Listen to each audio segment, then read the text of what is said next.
C'est dans un climat très particulier qu'a pris place ce dimanche le premier tour des élections municipales 2020. Il faut remonter quelques jours en arrière pour mieux comprendre. Le gouvernement mobilisera tous les moyens financiers nécessaires pour porter assistance, pour prendre en charge les malades, pour sauver des vies, quoi qu'il en coûte.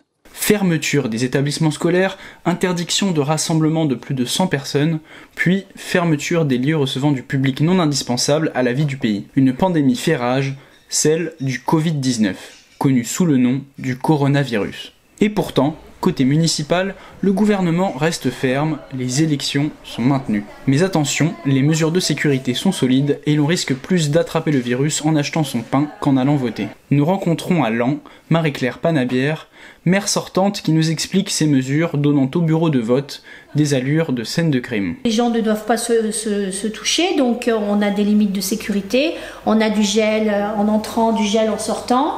Nous on ne touche à rien, on ne touche à aucune carte. On désinfecte, si on prête un stylo, on le désinfecte systématiquement. La mairie a été toute désinfectée avant l'ouverture du vote. J'ai mis en place vraiment toutes les conditions concernant, je veux dire, l'hygiène du bureau de vote. À Laon, ville de 1416 habitants, il n'y a qu'une seule liste, comme nombre d'autres villages. Mais il ne faut pas déserter les bureaux de vote pour autant.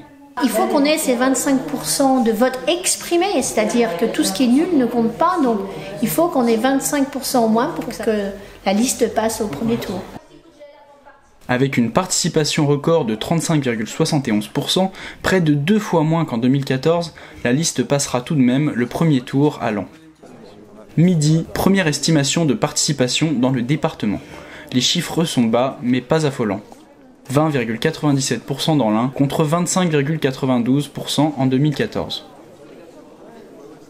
À Péronne, la participation est même bien au-dessus de la moyenne nationale avec 24,54% face à 18,38% à la même heure.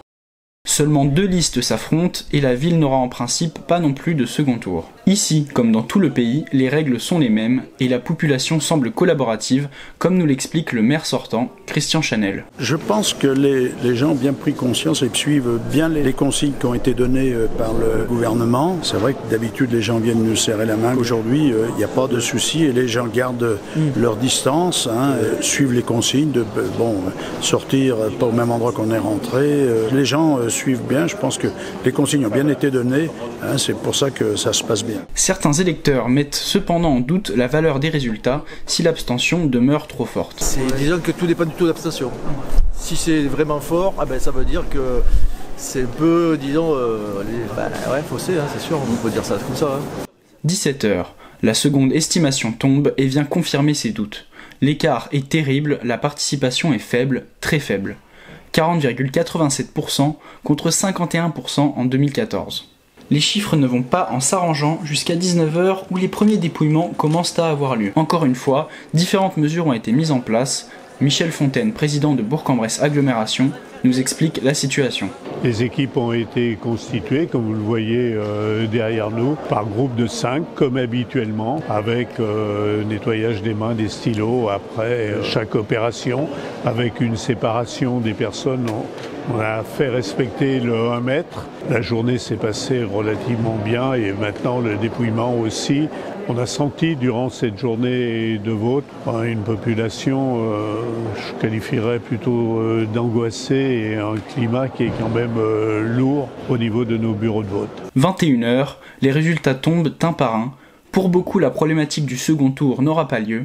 À Bourg-en-Bresse, par exemple, avec la réélection de Jean-François Debat, Michel Perrault à Oyonnax ou encore Régis Petit à Val-Serone. En revanche, pour les autres, une question subsiste, le second tour aura-t-il lieu? Avec un premier tour sous le signe de l'abstention et du gel hydroalcoolique, l'avenir n'a jamais été aussi incertain.